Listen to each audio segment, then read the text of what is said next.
He died at Memphis's Baptist Hospital this afternoon.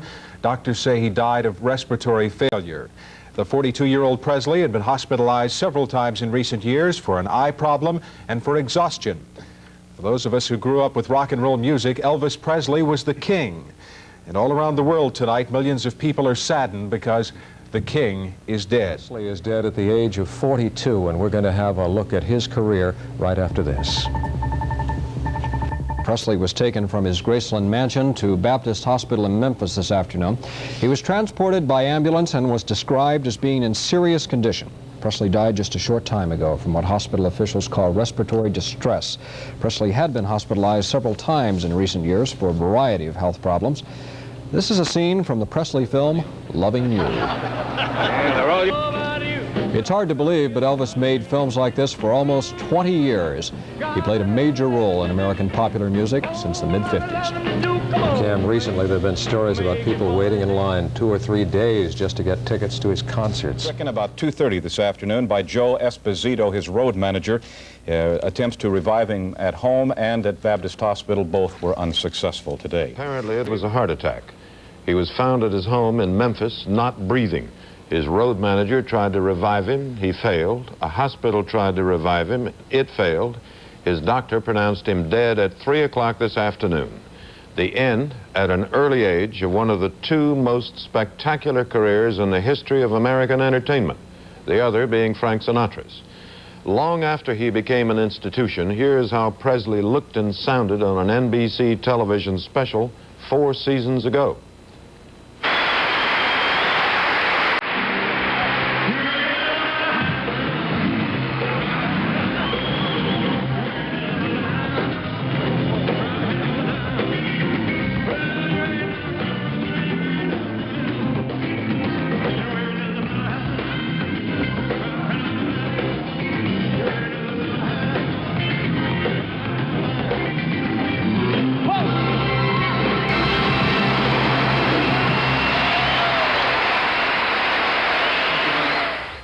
He sold records in the multiples of millions, made millions, bought a string of Cadillacs one after another, gave away a string of Cadillacs to people he liked, and along the way was married in 1967 to Priscilla Ann Beaulieu.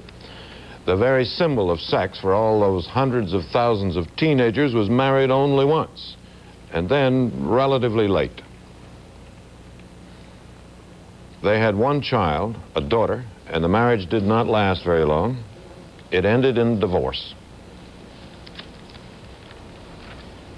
He was a part of American popular history. In the 1950s, the great swing era of Benny Goodman, Artie Shaw, and Tommy Dorsey was about dead. The big band pop music had become what was called bop or bebop. Remote, obscure, bloodless, nobody liked it, you couldn't dance to it. And then here came Elvis with a hot, stomping, steamy, sexy kind of music that turned people on as pop music never had before. Others came along, including the Beatles, but they were all indebted to him, and most of them said so. He died today. Even though he didn't smoke, drink, or drive his own car, he quit breathing at the age of 42. NBC will have a special on Elvis Presley tonight at 11:30 Eastern Time. John? Hospital officials said he died of respiratory distress, but they were no more specific than that. In recent years, Presley was plagued by weight problems and fatigue. His trademark was his gyrating hips, a style so controversial that when he began gyrating during a 1956 appearance on the Ed Sullivan Show, he was shown only from the waist up.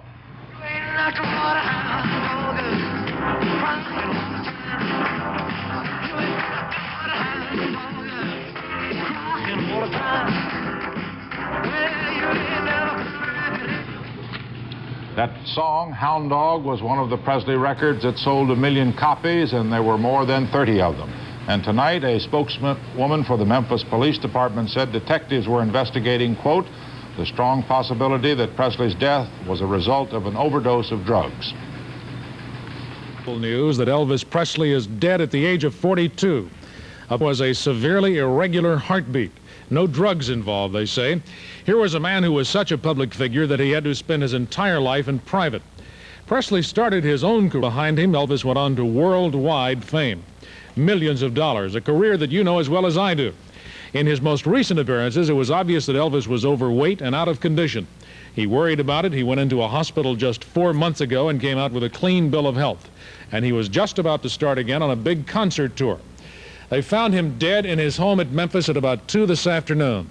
He might have been lying there as long as 5 hours. Doctors could not find any sign of life. When word got out that Elvis was dead, we had dozens of phone calls, so did the radio stations, and the record stores saw a lot of activity too. There's no doubt that Elvis Presley has more fans across all age groups than any other entertainer has ever had. At Record Rendezvous, reporter Jay Backus heard a typical story from one of the salesmen there, Al Solomon. The albums have picked up. They don't usually sell like every day, but the one guy came in about $40 worth. How many albums was that? 8 albums. 8 of them tonight? Right. Just tonight. He was scared that a lot of people would be rushing in and getting all the albums. Dave, of course, it was here, right in the city of Cleveland, that Elvis broke some of his biggest records ever. It was a time in radio days that WJW's Carl Reese remembers very, very well. Elvis received tremendous help and support at the station I worked for. It was WERE. I might mention Bill Randall, who was one of the first big jocks to throw his support to Elvis Presley. But something is gone that's never going to be here again. It's still too soon to talk about funeral plans, but there's no doubt that it will be one of the biggest ever in Memphis as Elvis fans and show business stars come in to pay their final respects in about a week. We sent Lucetti to the Front Row Theater tonight to talk to some people who I guess knew him personally. Yeah, some well, some not so well. At least they met him, Doug, and to find out what kind of a man Elvis was, we went to people who saw him backstage from time to time, and you'll recognize this first gentleman, a well-known performer. The second man once went with Elvis on tour. Gentlemen, the concert sound of Henry Mancini.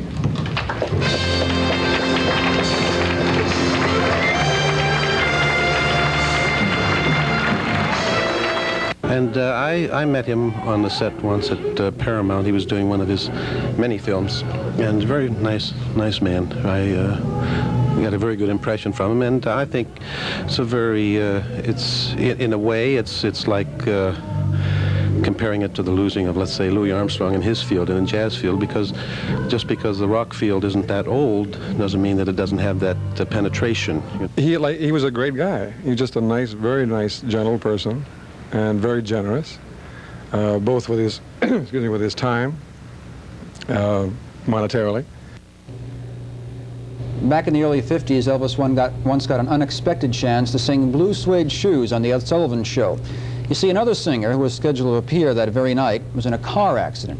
Well, Elvis substituted, and he did very well.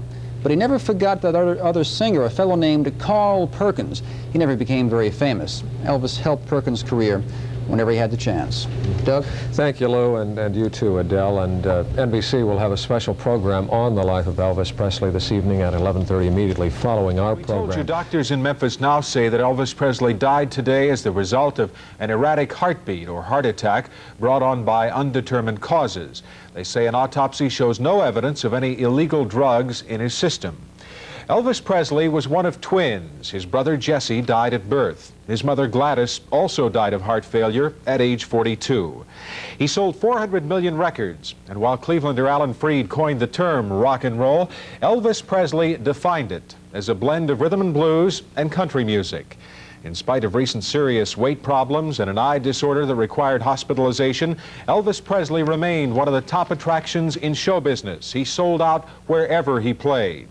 He made 31 movies. Though he never challenged for an Academy Award, his films were always successful at the box office. A career that early critics said would be fleeting lasted the rest of Elvis Presley's lifetime. Memphis had been Elvis Presley's home since high school, and tonight that town is a city in shock. The king is dead. Elvis Presley, the hip-gyrating king of rock and roll music, died at his Graceland mansion of heart failure. The 42-year-old singer was found lying on his bed by his road manager, Joe Esposito, who attempted mouth-to-mouth resuscitation without success. While he was being rushed to the hospital, efforts to revive him in the ambulance failed. His personal physician attempted to revive him without success. I was upstairs in his bedroom, and I went upstairs to talk to him. He wasn't breathing. I talked to him last night, and we discussed some songs we were going to do on the tour and everything. There were no signs of ill health? None whatsoever. As word of Elvis's death spread around the world, a large crowd began gathering at the Presley home. Well, we saw him last night. You know, we waited and waited for him to come out of the gate, and he went back in again, and he was smiling and waved and everything as if he was in real good health. Looked real good last night. Elvis's friends say he was in a good mood recently. They said he was looking forward to beginning an extended concert tour this week. I can't believe it. It's not real. No, it's not. It's our friend. Presley family members say funeral arrangements are still incomplete. Tim Wilshire reporting for CBS News in Memphis, Tennessee. Clevelander Tommy Edwards knew Elvis Presley, a friendship that goes back over 2 decades. Today, Tommy Edwards in town runs a record store, but back then, Tommy was a disc jockey at what was then WERE, a pop and country music station. News Center 8's Barbara Caffey right now is with Tommy Edwards at his record store. Barbara? Tommy, I'd like to ask you, how did you first meet Elvis? Well, I hired him for a show that we were doing at the Circle Theater at 102nd and Euclid back in 1955 in February. Got him for $300 for 2 shows. At that time, did you see him as a star? No, I never really did. I thought he'd be around for maybe a couple of years, and then he'd go off in the distance again like so many of the rock stars of the day, but I never anticipated. I could gild the lily and say, oh, I thought he was going to be a big star, but I never thought he was going to do it. But he proved me wrong, and he was a great star. What made Elvis that star so that he stayed at the top? I think it was that mystique about him, because very few people ever really saw him. Maybe 10,000 or 20,000 people at a performance here at the Coliseum.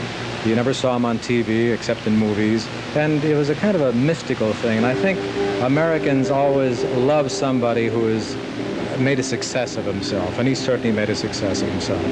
Thank you, Tommy. This is Barbara Caffey with the City Cam, live for News Center 8.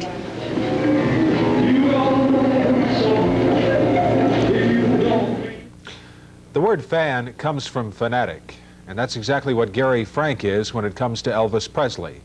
Gary, a 32-year-old Lakewood policeman, has spent thousands of dollars on Elvis Presley records, books, magazines, and even films and kinescopes of Presley's TV appearances. And he met Presley once in Las Vegas. It hits me like I lost a brother who I never really got to know. I've been collecting Elvis since I was 11 years old. All his recordings, films I could get a hold of, books and everything else. I bought a Sony Betamax just about, I guess it was the beginning of last week, because the Your Network's going to have a special on him in either September or October, and I was counting on filming that. And since Elvis isn't in the movies any longer, I was hoping to record movies off the television to keep for posterity. Elvis Presley had few fans as fanatic as Gary Frank, but all over the world tonight, people are saddened at the passing of the king of rock and roll. Of the body, there was pandemonium as the people pressed against the gates trying to get in. Many fainted from the heat in the tightly packed crowd. Despite pleas from police to spread out, the crush became worse. And late this afternoon, 50 National Guardsmen were called out to assist in crowd control. The family extended the hours for public viewing, but Shelby County Sheriff Eugene Barksdale said that even so, many would not be able to see the body. Those who did get in walked up the long drive to the house itself and entered a small anteroom, which was almost filled with a copper casket containing the body of Elvis Presley. He was dressed in a white tuxedo, wearing a simple silver tie. Many of the people, as they came out, were crying.